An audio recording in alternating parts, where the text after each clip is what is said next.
الحمد للہ رب العالمین والعاقبۃ للمتقین والصلاۃ والسلام علی رسولہ الکریم۔ محترم حضرات، آج جمعرات ہے اور 21 جولائی 2022۔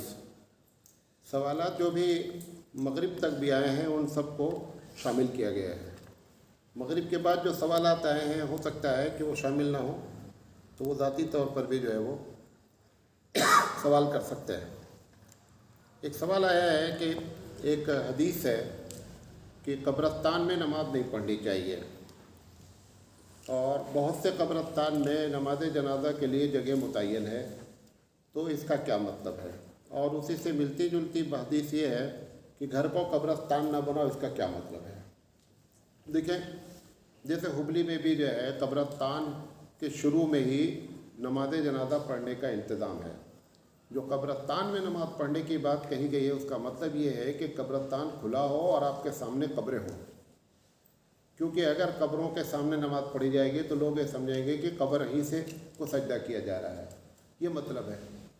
نمبر 2، گھر کو قبرستان نہ بناؤ، مطلب یہ ہے کہ جس طرح کے قبرستان میں نماز نہیں پڑھی جاتی، ایسا نہیں ہو کہ گھر میں نہ عورتیں نماز پڑھیں اور مرد لوگ سنت بھی مسجد میں پڑھ کر آویں اور گھر میں کوئی نماز ہی نہ پڑھے۔ سنت طریقہ تو یہ ہے کہ سنت کی جتنی نمازیں ہیں وہ ساری نماز مرد کو گھر میں پڑھنا چاہیے۔ پوچھا گیا ہے کہ آپ کی تقریر میں کئی مرتبہ یہ جملہ سنا گیا ہے کہ وایا جہنم لوگ جنت پہ جائیں گے، اس کا کیا مطلب ہے؟ میں نے جہاں تقریر میں کہا ہے وہاں کلیئر بھی کیا ہے کہ وایا جہنم میں جانے کا مطلب کیا ہے۔ بہرحال ہمارا یہ کہنا ہے کہ مسلمانوں کا ایک طبقہ ایسا ہوگا کہ جو ڈائریکٹ جنت پہ جائے گا۔ اس پر میں نے پورے پوائنٹ بتایا کہ کون کون لوگ ہوں گے جو جنت میں ڈائریکٹ جائیں گے۔ دوسرا طبقہ وہ ہوگا کہ اپنی سزا بھگتنے کے بعد کا کیا ہوگا، جنت پہ جائے گا۔ یہ وایا جہنم جانے کی بات ہے۔ اچھا، پھر اسی سے ملتا جلتا سوال کئی مرتبہ آیا ہے کہ شرک جس نے کیا ہے۔ دیکھیں، 3 چیزیں ہوتی، غور سے سنیں تو بات سمجھا پائیں گے۔ ایک ہوتا ہے فرائض کا انکار کرنا، حرام کو مان لینا کہ کوئی چیز حرام ہی نہیں ہے، اور فرائض کا انکار کر دینا۔ جیسے نماز ایک آدمی نے نہیں پڑھی تو یہ کافر نہیں ہوا۔ یہ جب نماز کا انکار کر دے گا کہ نماز اسلام میں ہے ہی نہیں، اب یہ کافر ہو گیا۔ یہ کافر کے ہی طرح اس کے ساتھ برتاؤ ہوگا، قیامت پہ بھی کافر کی طرح معاملہ ہوگا۔ تو ایک ہوتا ہے فرائض کا انکار کرنا، جب تک انکار نہیں کرتا ہے تب تک اسلام کے لسٹ خارج نہیں ہوتا ہے۔ نمبر 2، ایک ہوتا ہے گناہ کرنا، جیسے امام اعظم علیہ الرحمہ نے کہا کہ من ترک الصلاۃ متعمدا فقد کفر، کہ جس نے جان بوجھ کر نماز چھوڑی اس نے کفر کیا۔ امام اعظم علیہ الرحمہ کہتے ہیں کہ یہ کفر کا عمل کیا ہے، کافر نہیں ہوا ہے۔ کافر ہوگا جب نماز کا انکار کرے گا۔ تو ایک ہوتا ہے عمل چھوڑ دینا، ایک ہوتا ہے فرائض کا انکار کر دینا۔ شرک کے بارے میں بھی 2 باتیں ہیں۔ ایک عقیدہ رکھنا شرک کا، اگر شرک کا عقیدہ رکھا تو اس کا مطلب یہ بھی کافر کے زمرے میں چلا جائے گا، مسلمان رہا نہیں۔ شرک کا عمل کا ایک آدمی قبر پہ سجدہ کر لیا، یہ عمل کیا ہے اس نے، اس سے پوچھا جائے گا کہ تم کیا سمجھتے ہو۔ اگر اس کا عقیدہ بھی وہی ہے کہ نہیں اللہ کی عبادت ضروری نہیں ہے، اس کی عبادت ہی ہونی چاہیے، تو اب گویا کہ یہ شرک جو ہے فی العقیدہ ہو گیا، یہ کافر کی لسٹ میں شامل ہو جائے گا۔ بات میری سمجھے؟ پوچھا گیا ہے کہ آپ سے جب پوچھا جاتا ہے بہت سے علماء کے بارے میں کہ فلاں عالم باطل ہے یا نہیں، تو آپ کبھی بھی ان کو باطل نہیں کہتے، جبکہ ہمارے بہت سے بڑے بڑے علماء ان کو باطل کہتے ہیں، تو کیا آپ ان علماء کی رائے سے اتفاق نہیں کرتے؟ بات نہیں سمجھے؟ بہت سے لوگوں نے بہت سے لوگوں کو گمراہ کہہ رکھا ہے، باطل کہہ رکھا ہے۔ نہیں، میں بھی جن کو باطل کہنا باطل کہتے ہیں، غلام احمد قادیانی کے بارے میں آپ پوچھیں گے میں بولوں گا باطل ہے۔ ہم باطل اس کو کہتے ہیں، اور آپ کو بھی میں سمجھانا یہ چاہتا ہوں کہ جب تک جمہور کسی کے باطل ہونے پر اتفاق نہیں کریں تب تک آپ باطل اپنے منہ سے نہیں بولیں۔ جمہور اتفاق کر جائیں، آپ جمہور کے ساتھ ہو جائیں۔ غلام احمد قادیانی کے بارے میں بریلوی ہوں، دیوبندی ہوں، شیعہ ہوں، سنی ہوں، سب بولتے ہیں کہ وہ باطل ہے، لہذا ہم بھی بولتے ہیں باطل ہے۔ لیکن اس کے بارے میں کچھ لوگ باطل بولیں اور کچھ لوگ بہت اچھے ہیں، تو آپ اپنے آپ کو سیف کس میں ہے؟ اگر آپ نے باطل کہا تو قیامت میں یہ سوال کا جواب ضرور دینا ہوگا کہ بھیا آپ نے باطل کیوں کہا، اس کا جواب دو۔ میں بارہا ایک مثال دیتا رہتا ہوں۔ میں ایئرپورٹ سے آتا ہوں، میں نے کسٹم کا سامان نہیں لیا، کبھی بھی کسٹم آفیسر آج تک مجھ سے نہیں پوچھا ہے کہ بھائی صاحب آپ کسٹم کا سامان لائے کیوں نہیں۔ سوال اس وقت کرے گا جب ہم کسٹم کا سامان لائیں گے، ہم کسٹم کا سامان لے ہی نہیں جانا چاہتے۔ اللہ آپ سے سوال کرے گا جب آپ نے کسی کو گمراہ کہا، کسی کو باطل کہا کہ اس کا جواب دے کر کے جاؤ۔ تو سیفٹی کس میں ہے؟ اپنی زبان کو روکنے میں۔ ہم خود اتنے گنہگار ہیں کہ ہم اللہ کے دربار میں کھڑے ہو کر کے چیلنج کریں کہ اللہ ٹھیک ہے جو پوچھنا ہے پوچھو۔ اس پوزیشن میں بندہ نہیں ہوگا قیامت میں، سب کی ہوا خراب ہوگی۔ لہذا وہاں پر تو جتنا آدمی کیا ہے بچ جائے اتنا بڑا متقی پرہیزگار ہے۔ حضرت عائشہ صدیقہ رضی اللہ تعالیٰ عنہ کہتی ہے کہ جس سے روک کر کے کہا فرشتوں نے کہ رکو، آپ کا حساب کرنا ہے۔ آپ نے فرمایا جس کو روک لیا جائے وہ پھنس گیا۔ جیسے کسٹم آفیسر صرف بولے کہ آپ کا سامان زیادہ، آپ ذرا کنارے ہو جائیے، جتنی دیر تک وہ ہم کو کلیئرنس نہیں دیتا ہماری حالت کیا رہتی ہے؟ خراب رہتی ہے۔ بھلے ہم 100% کچھ بھی نہیں، اس کے باوجود ہماری حالت خراب ہو جاتی ہے، جبکہ ہم باطل نہیں ہیں۔ اور وہاں پہ تو فرشتہ جب روکے گا تو کچھ نہ کچھ گڑبڑ ہے۔ لہٰذا اس وجہ سے میں اتنا بڑا آدمی نہیں ہوں اور نہ اتنا میرے اندر ہمت ہے کہ میں اللہ کے سامنے جواب دوں کہ میں نے اگر باطل کہا ہے تو اس وجہ سے کہا ہے۔ ہاں، جس کو سب نے کہا باطل، میں نے کہا اللہ پوچھے، میں بول دوں گا اللہ رسول، اللہ سب نے کہا تھا باطل، میں نے بھی باطل کہہ دیا۔ لیکن خدا کے واسطے ایسے جو ہے وہ معاشرے میں اس قسم کی باتیں نہیں پھیلائیں۔ پوچھا گیا کہ ایک روایت میں آتا ہے کہ ایک صحابی کو آپ صلی اللہ علیہ وسلم نے امامت کے لیے بھیجا اور وہ ہر رکعت میں سورہ اخلاص پڑھتے تھے۔ وہ کس طرح پڑھتے تھے؟ یہ صحیح روایت ہے۔ ایک صحابی مسجد نبوی کے باہر جو ہے وہ امامت کرتے تھے، اور جب وہ نماز پڑھتے تھے، جیسے انہوں نے سورہ فاتحہ پڑھی، ایک سورت پڑھی، تو سورت پڑھنے کے بعد پھر ایک سورت قل اللہ احد بھی پڑھ لیتے تھے۔ اور کبھی کبھی ایسا کرتے تھے کہ دوسری رکعت میں سورہ فاتحہ پڑھی اور سورت پڑھی اور قل اللہ احد بھی پڑھ لیا۔ اب یہ طریقہ چونکہ طریقہ رسول نہیں تھا، تو لوگوں نے ان کے بارے میں آ کر رسول اکرم سے سوال کیا کہ حضرت یہ ایسا کرتے ہیں۔ تو اللہ کے رسول نے ان کو بلا کر کے پوچھا آپ ایسا کیوں کرتے ہیں؟ تو انہوں نے کہا اللہ کے رسول مجھے اس صورت سے بڑا پیار ہے، اس میں توحید کی بات ہے، مجھے بہت پیار ہے۔ اللہ کے رسول صلی اللہ علیہ وسلم نے فرمایا کہ تیرا پیار تجھے جنت میں لے جائے گا۔ لہذا اگر کوئی کرتا ہے تو کر سکتا ہے، تو یہ حدیث صحیح ہے۔ پوچھا گیا نکاح کا اسلامی طریقہ کیا ہے؟ کئی مرتبہ یہ بات بتائی ہے کہ نکاح کا اسلامی طریقہ تو بھارت میں ناپید ہے۔ میرا نکاح خود اسلامی طریقے پہ نہیں ہوا ہے، اس لیے آپ گھبرائے نہیں اتنا۔ مطلب میں بولوں گا نا تو آپ بولیں گے ارے یہ میرا خود نکاح نہیں اسلام، میں خود عالم ہوں اور عالم کا بیٹا ہوں، اس کے باوجود بھی سنت کے مطابق نکاح نہیں ہوا ہے۔ سنت کیا ہے؟ لڑکی سے جب پوچھا جاتا ہے تو وہاں پر باپ اگر موجود ہے تو وہ لڑکی سے اجازت لے لے۔ وہاں کسی بھی آپ غیر محرم کو جو لے کے جاتے ہیں کہ یہ وکیل صاحب ہیں، ایک لڑکے والے جائیں گے، ایک لڑکی والے جائیں گے، یہ سب بھارتی ایڈیشن ہے۔ اسلام کا ایک بھارتی ایڈیشن ہے، ایک عربی رسول عربی کا ایڈیشن ہے، یہ بھارتی ایڈیشن ہے۔ ہم ایک کو لے کے جاتے وکیل صاحب کو، ایک صاحب، اب اس پر مزید ایک قاضی صاحب بھی جاتے، 4 آدمی ہو گئے۔ پھر قاضی صاحب وہاں جو ہے وہ پوری جو ہے وہ ان کو کلمہ پڑھاتے ہیں۔ وہ کلمہ پڑھانا سنت ہے یا نہیں ہے؟ سنت تو قطعی نہیں ہے، جائز ناجائز وہ ایک الگ ٹاپک ہے، لیکن طریقہ رسول نہیں ہے۔ سوال کیا گیا نکاح کا طریقہ کیا ہے؟ والد لڑکی سے پوچھ لے، نمبر 1، آ کر کے جہاں پر لڑکا موجود ہے وہاں پر وہ کہہ دے کہ میں نے اپنی بیٹی سے اجازت لے لی ہے، قاضی صاحب نکاح پڑھائیے، ختم۔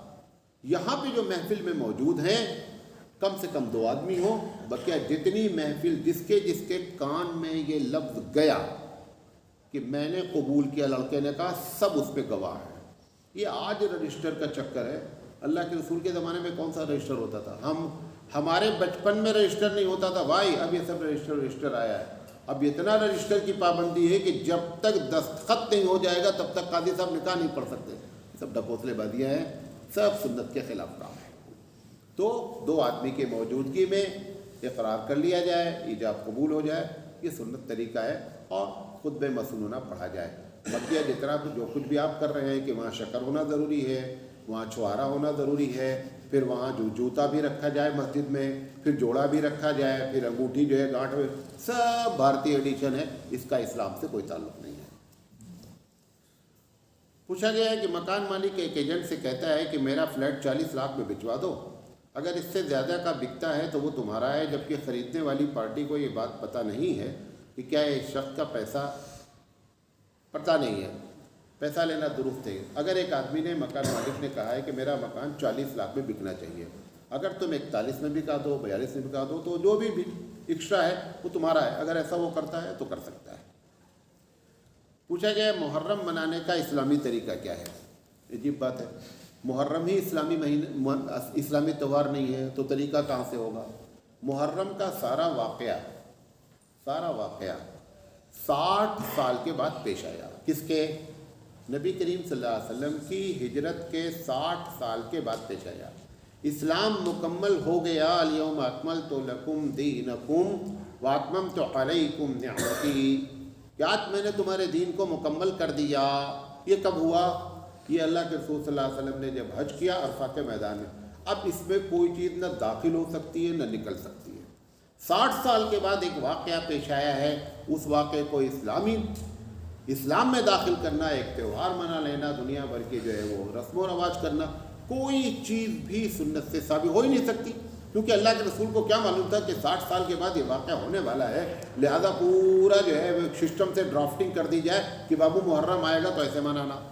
اللہ کے رسول آدم کو پتہ ہی نہیں تھا کہ 60 سال کے بعد ایسا ہونے والا ہے, لہذا محرم منانے کا محرم ہی کوئی اسلامی تہوار نہیں ہے, لہذا طریقہ بھی نہیں ہے. صرف محرم کے بارے میں جو صحیح حدیث ہے وہ یہ ہے کہ اللہ کے رسول صلی اللہ علیہ وسلم بہت پہلے سے, بلکہ نبوت سے پہلے سے, جو لوگ تھے اس سے بھی پہلے سے, حضور کے پیدائش سے پہلے سے 10 محرم کو روزہ رکھتے تھے.